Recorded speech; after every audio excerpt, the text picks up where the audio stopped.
This video will talk about some physical phenomena and exponential solutions that have their origin in differential equations. The purpose of this video is to add more examples to those already on YouTube to give students more information. When it comes to math, the more examples, the better. See the video description for more information regarding details that may have not been made clear in the presentation. This video will describe exponential solutions in problems involving radioactive decay, using iodine 131 in this example. Air pressure is a function of altitude, and bacteria growth is a function of time, as well as compound interest as a function of continuous compounding. May as well start at the beginning to get the derivation out of the way. These examples involve measuring some quantity with respect to an independent variable. The independent variable can be with a change in time, distance, or just about any other physical measurement, although time is probably the most used in many examples. We're assuming there is only one independent variable in the examples here to keep things as simple as possible. So if the quantity we're talking about measuring is represented by a change in y over a change in time represented by t, we set up a differential equation that says that the difference is equal to some constant times the function. The first line on this slide can then be transformed by separating dy and dt terms and then integrated. Then solving the integration and simplifying the terms gives the final result shown on the last line. This video will be concerned with expressing exponentials in the same form as the last line in this slide. Further on in this video, I'll show an example how the derivative of the function, as shown on the first line here, dy dt, specifies the rate of change of the function. All exponential expressions in this video use Euler's number e as the natural log base. E is approximately equal to 2.71828. So you have examples like this, of a function at a given point in time is equal to the initial value multiplied by an exponential. In this case, time is the independent variable. So in plain English, you have an example like this, where the amount of radioactive element at a given time is equal to the initial amount of the element multiplied by Euler's number e raised to the power kt. Another example is here, where I've got the amount of radioactive element at a given time is equal to the amount of the radioactive element at another point in time multiplied by Euler's number e raised to the power kt. So it goes to show that c in the equation up there can be either the initial value at time equals 0, it can be any other point on the curve.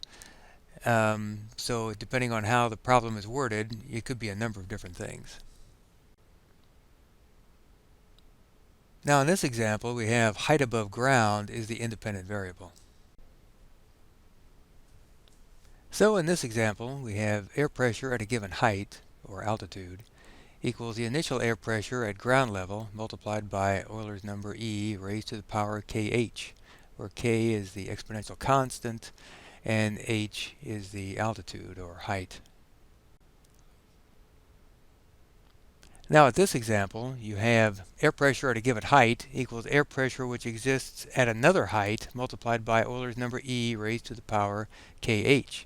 So c in the expression at this point is another point along the curve, not necessarily at the initial conditions of down at sea level. Okay, now we'll get into some specific examples regarding radioactive decay and iodine 131. If 30 grams of iodine 131 has a half-life of 8.02 days, how much will remain after 12 days?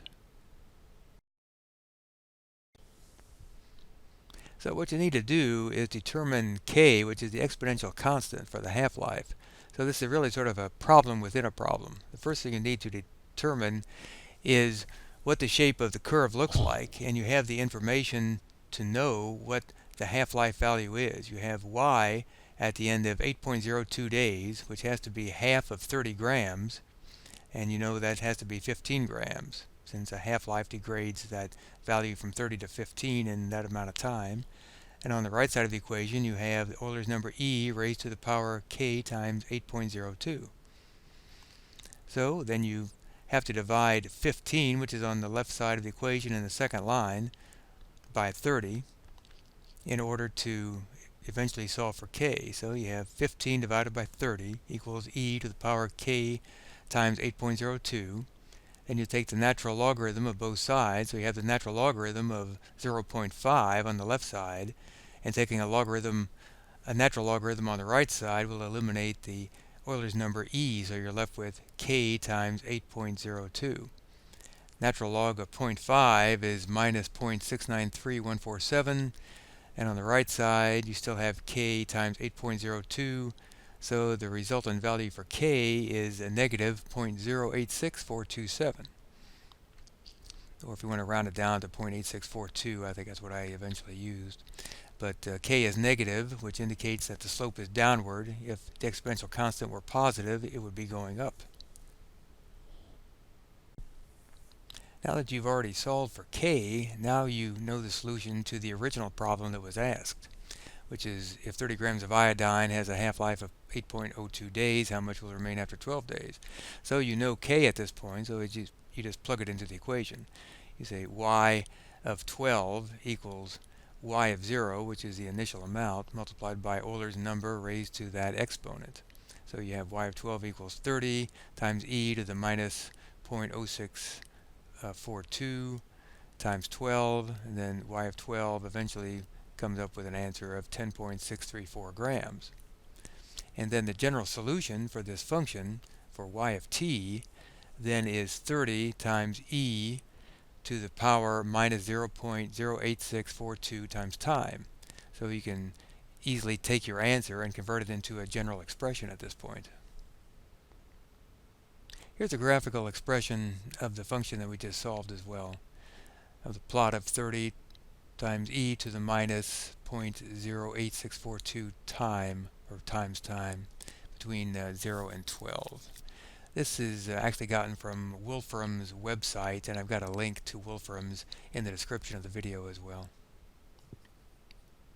To try to match up some of this information with the derivation slide I had originally in the first part of this video, using this example, y equals ce to the kt matches up to 30 times the exponential quantity as indicated here in the previous example.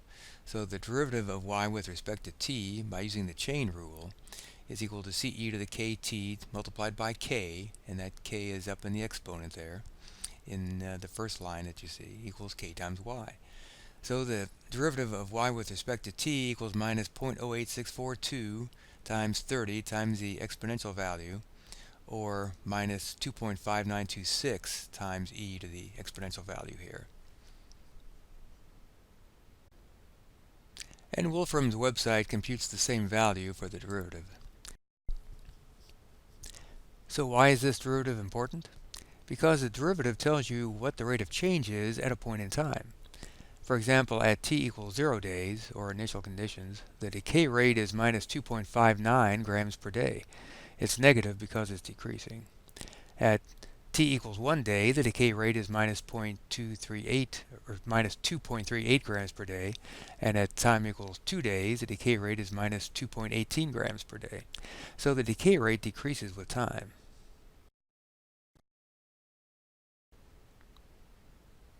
Okay, now in this particular example, it's a slightly different situation where you want to find out the original amount of a radioactive isotope. So we have if 50 grams of iodine-131 remains after 15 days, what was the original amount of iodine-131?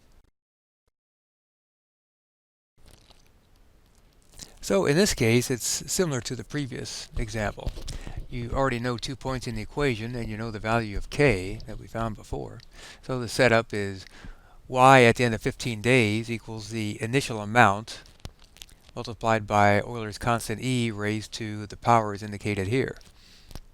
And so then the second line is y at the end of 15 days is 50 is equal to the initial amount multiplied by the base e to that exponent. And then it's just a matter of solving for the initial amount.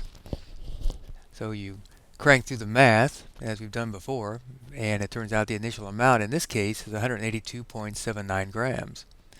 And therefore, you can also come up with a general equation for this particular curve, and it's very similar to the previous one, although the initial value is different. So you have y of t equals 182.79 multiplied by e to the minus 0.08642 times time.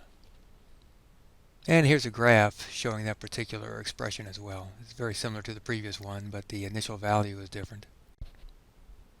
Okay, now moving on to air pressure as a function of altitude. For the purpose of this example, using one independent variable, which is altitude above sea level, the example will use relatively small changes in altitude and use a constant temperature, since both air pressure and temperature changes with altitude. See the video description for more information on this. Okay, in this example, for air pressure and altitude, if air pressure of 14.7 psi is at sea level and 14.18 psi at 1,000 feet, what pressure will exist at 3,000 feet? So here we have altitude is represented by h for height in this particular problem. And I say assume a constant temperature of 15 degrees Celsius. Now the actual degrees Celsius is not going to be an issue in this particular equation, but we need to have a constant temperature or assume a constant temperature for these problems. I give more information in the video description regarding the temperature issue here. I'm not going to go into a lot of detailed explanation within the video, but you can take a look within the video description. So the first step is like what we did before. First determine the exponential constant k. And so y at 1,000 feet is going to be 14.18 psi, and you set it equal to the initial value at sea level, which is 14.7 multiplied by the exponential as indicated here, raised to the power k times 1,000 feet. So you have the same altitude on both sides of the equation. And then you simply go through the math as we've done before. You eventually get down to the natural logarithm of 0.96463 equals k times 1,000, and then solve for k. And in this case, if you go all the way down to the scientific notation, it's minus 3.6011 times 10 to the minus 5. And then the second part of this is, since you know k, you set up the equation for y of 3,000, which is what you're solving for, equals 14.7 psi multiplied by the exponential again, e raised to the power k times 3,000 feet in this case. And then you take k multiplied by 3,000, and then take e to that power, and that's what we have on the second line, is 14.7 times 0.89759. And then solve for y at 3,000 feet, which is 13.19 psi at 3,000 feet. Therefore, you have the equation in the general form as indicated here. And when you graph it using Wolfram's website, you get this curve as shown right here.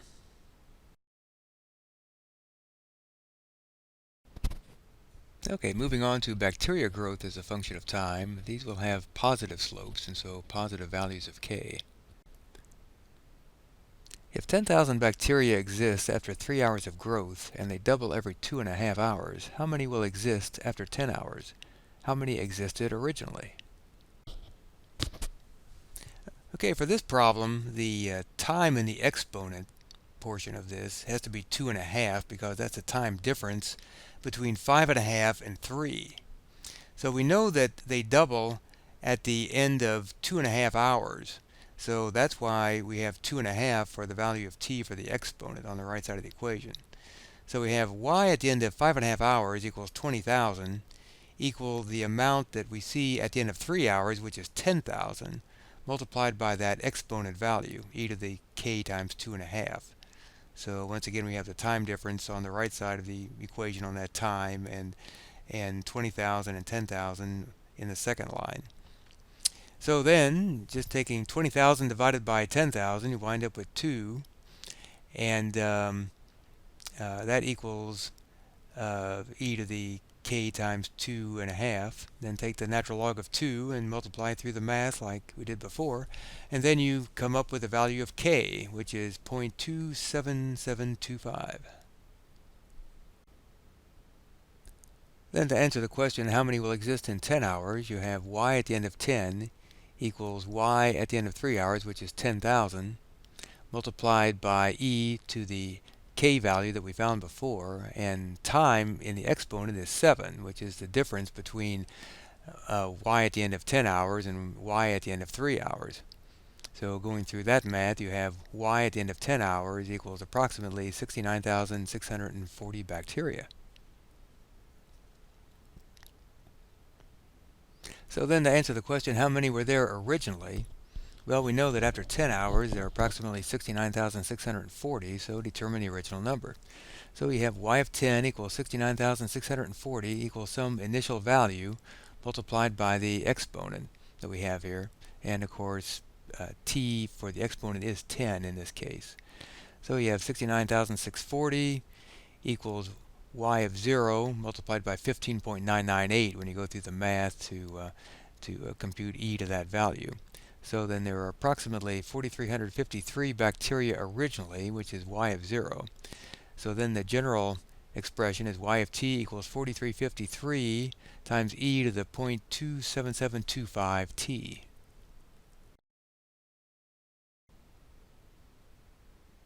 And here's the Wolfram's website that expresses that same function.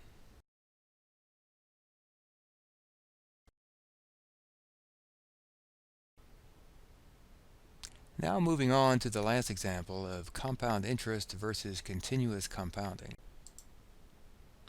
This example shows that the amount of accrued money using the compound interest equation becomes greater as the number of compounding periods become larger. Eventually, using continuous compounding, the amount maximizes. Also, not as much principal is needed to invest in order to get a certain amount after a given time with continuous compounding. So this is the compound interest equation here. This A of t, or amount at the end of a certain time, equals the initial principal, P, multiplied by 1 plus r over n, where r is the interest rate in decimal. This is the yearly interest rate. And n is the number of compoundings per year, multiplied by the nt power. So what I'm eventually going to do is go through a number of iterations with this compound interest equation and then compare it with continuous interest a little bit later on here. So a typical example would be if a bank client wants to get $12,000 from an investment over 5 years with an interest rate of 3% per year, how much is needed to invest if interest is compounded quarterly? Well, in the compound interest equation, what you do initially is just plug in the values. You know the amount that you want at a given point in time, the yearly interest rate, the number of compoundings per year, which is 4, and the total number of years, which is 5. And after cranking through the math with this set of parameters, the total amount of principal that you would need would be $10,334.28 if you're talking about compounding quarterly. If you're compounding monthly, the amount needed for principal, with everything else being the same, is $10,330.43.